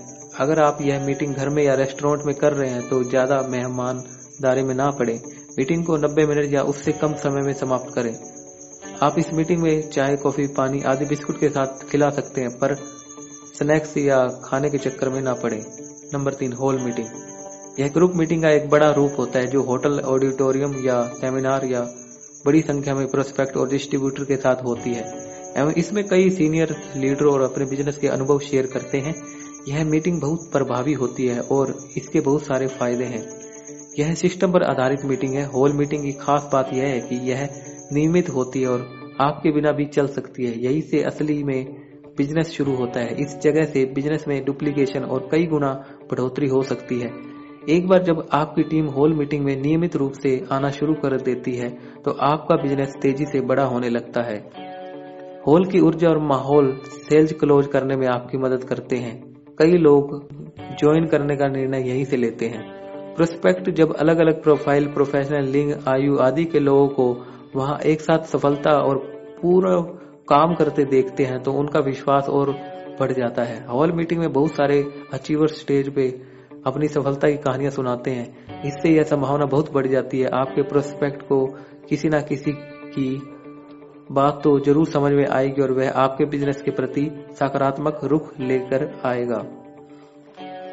आप उन सभी लोगों को वहां आमंत्रित कर सकते हैं जिनके साथ ग्रुप मीटिंग या आमने सामने की मीटिंग हो चुकी है, पर उन लोगों ने आपके साथ अभी तक बिजनेस शुरू नहीं किया है। यह मीटिंग उन सब के लिए एक फॉलोअप मीटिंग की तरह होगी। बहुत सारे सीनियर लीडर आपके अपलाइन और आपके प्रोस्पेक्ट से मिलने और उनके सवालों का जवाब देने के लिए वहां होंगे। हॉल मीटिंग को सफल बनाने के लिए निम्नलिखित बातों को ध्यान में रखें। आइए जानते हैं। पुष्टि एवं प्रतिबद्धता के साथ एक सशक्त निमंत्रण दें। अपना प्रोस्पेक्ट को एक दिन पूर्व मीटिंग की याद दिलाएं। अक्सर अगर आपके पास कुछ लोगों की टीम है तो एक दिन पहले उनसे गेस्ट लिस्ट ले लें। खाली मीटिंग के तुरंत बाद फॉलोअप करना न भूलें। यह सुनिश्चित करें कि आपके मेहमानों के सारे सवालों का जवाब दिया गया हो। मीटिंग को एडवांस राशि लेकर या अगले 4 दिनों में फॉलो अप मीटिंग की तारीख लेकर ही खत्म करें। जब भी आप एक ऐसी जगह काम करें जहां पहले से ही मीटिंग होती हो तो वहां अपनी नए सहकर्मियों और नए प्रोस्पेक्ट के साथ जल्द से जल्द जाना शुरू करें। पूरे हफ्ते काम कीजिए और यह सुनिश्चित कीजिए कि आपके सहकर्मी अपने अधिकतम प्रोस्पेक्ट के साथ वहां आ रहे हैं। अगर कोई अपने साथ मेहमान नहीं ला पा रहा है तो वह अकेले ही आ जाए। जब आप एक नए स्थान में एक नई टीम शुरू करते हैं जहां कोई हॉल मीटिंग नहीं है, वहां आमने सामने की मीटिंग में शुरू कर अगले 2 से 4 हफ्तों में ग्रुप मीटिंग में आ जाएं और एक बार जब आपकी टीम 20 से ज्यादा सहकर्मियों की हो जाए तो एक छोटे हॉल में ही हॉल मीटिंग शुरू करना चालू कर दें। गुणात्मक परिणाम के लिए हॉल मीटिंग सर्वोत्तम है। मैंने व्यक्तिगत रूप से हॉल मीटिंग से बिजनेस के कई गुना बढ़ने के स्वाद को चखा है। हॉल मीटिंग में मेरा इतना दृढ़ विश्वास है कि जब मैं सीनियर लीडरों की कोचिंग करता हूं तो उनसे सिर्फ 2 सवाल पूछता हूं। आप अपनी टीम में कितनी साप्ताहिक हॉल मीटिंग करते हैं? क्या आपको मालूम है कि पिछले 3 महीने में आपकी साप्ताहिक हॉल मीटिंग में कितने लोग आए थे? मेरे मुंबई में कई दोस्त हैं और मैं जब भी उन दोस्तों से मिलता हूं जैसे मृणाल फलांस्कर, हरीश शेट्टीगार, बाबू थॉमस, सुनील सागवेकर, बरदेश चौहान, D.H. कदम, किशोर आहिरे और बहुत सारे लोग, वे हॉल मीटिंग्स के मेरे विश्वास को और मजबूती प्रदान करते हैं।